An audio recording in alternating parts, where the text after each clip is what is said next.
One thing about me is that I am a lover of history. If you know anything about me, Edu, you know that I love history.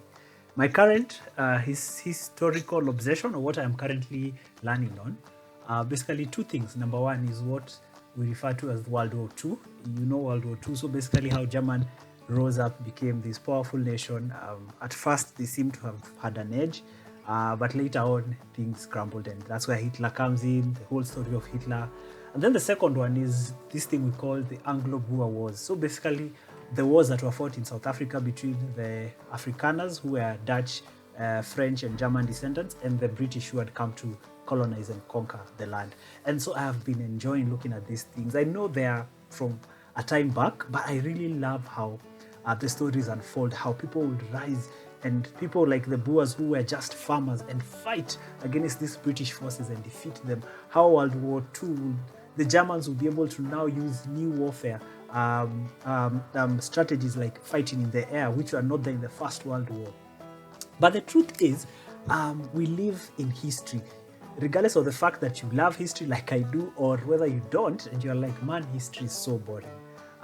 We live in history. Where we come from, where we are at, and where we are headed is all based on history. And I usually say this, that history teaches us where we come from so that we can know where we are meant to go in our way. If you think about Kenya, we know where Kenya has come from. We know the history of our country, the leadership we've had, the struggles we've had, the good and the bad, and we know that that informs where we want to go as a country.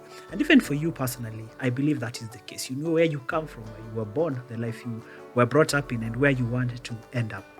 And I feel the same applies for us when we look at the Bible. So today I want us to jump straight into Psalm 105, the 105th Psalm. And this is interesting because we've just come from looking at Psalm 104 that basically talked about the creation of God and how he did all these things based on Genesis chapter 1, which can be a parallel to reading Psalm 104. But today we now dive into the history of the nation of Israel. So it's like a continuation of sorts, especially if you think about how it fleshes out in Genesis. And so today I want us to look at Psalm 105. It is a very, very long psalm, but don't worry, we're going to look at it and we're going to just have a reflection. Nothing long. So if you think about it, this psalm was actually written by David. The author of this psalm was David, who again was a king. So we don't know exactly when this psalm was written, but one thing we know is that it resembles the psalm that David sang when the Ark of the Covenant was coming to Jerusalem. That was in 1 Chronicles chapter 16, verse 8 to 22. The first 15 verses align also with 1 Chronicles 15, verse 8 to 22. They align. So basically it was written by David. David himself was a king, and David himself knew the history of his people. And this is how he starts us off. He starts us off by saying, give praise to the Lord. That is verse 1. Proclaim his name. Make known among the nations what he has done. And then verse 2 will say, sing to him. Sing praise to him. Tell of all his wonderful acts. Then verse 3 will say, glory in his holy name.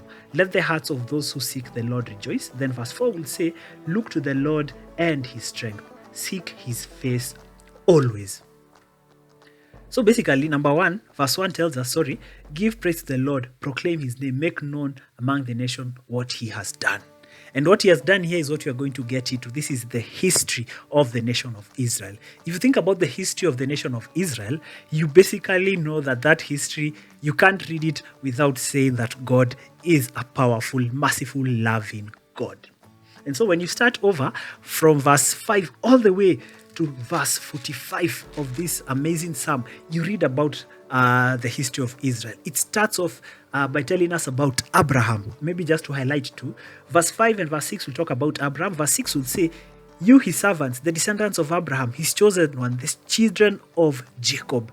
We know that lineage from Abraham to Isaac to Jacob and to now what we refer to as the big nation of Israel, because out of Jacob now came the 12 tribes of Israel out of his 12 sons.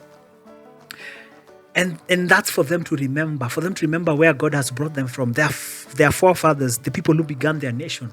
Then later on, the psalmist, who's David, will remind them of the Exodus. If you read verse 39 to 40, he speaks about how God did amazing things in the Exodus. He spread out a cloud as a covering and a fire to give light at night.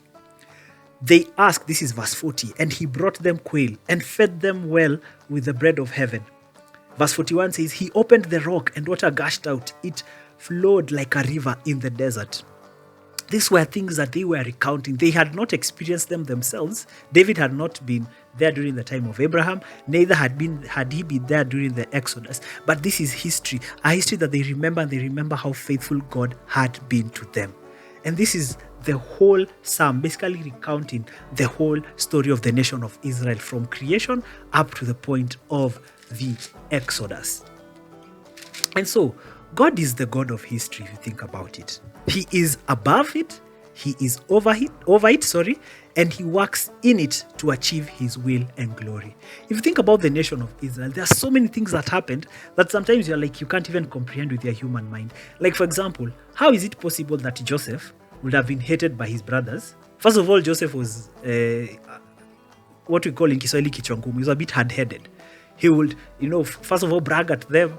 First of all, David, actually, the first thing he does is we meet him. He's telling on his brothers because of something they did. And so they start having this bitterness towards him. They sell him into slavery. They wanted to kill him, but they sell him into slavery. And this young boy would go to Egypt, go through trials, but end up being second in command. And at that time, his brothers would also come around and he would save a whole nation. Some of those things, if you think them, the human mind cannot comprehend, but God works in every detail of history. So my challenge to us is this: we all have a history. Whether you're 10 years, whether you're 20 years, whether you're 30 years, whether you're 50, 40, 60, whatever age you are, you have a history. You can look back and you can say, God has brought me from this place to this place. God has done this and this. God is a God of history. Not only the history of Israel, but even our own history as individuals and collectively as Kenyans and as the people of the Church of God in Kenya, in Africa, and in the world. So look back at God, look at your present, and trust that he's going to walk with you into your future. We may not know how that future looks like. I may not tell you how it looks like. I can't. I also don't know mine. But God knows. So my challenge to us based on this psalm is this: to trust him with your story, and he will work things out for your good. Trust him with your story, and he will work all things out for your good and for his glory. Sometimes it's hard to imagine the future. Sometimes it's hard to imagine how things have unraveled in the past, and you're like, man, can I be able to walk into the future? Our God holds our history in his hands. And we usually say he knows the beginning from the end, so he knows the end pretty well, and he's working things out for your good. So my encouragement to us is this, from verse 3 and 4 of Psalm 105. Glory in his name. Let the hearts of those who seek the Lord rejoice. So as you continue to seek God, to seek this God of ours, Yahweh, may your heart rejoice in the fact that he is a God of history. And then it says, look to the Lord, verse 4, look to the Lord and his strength, seek his faith always.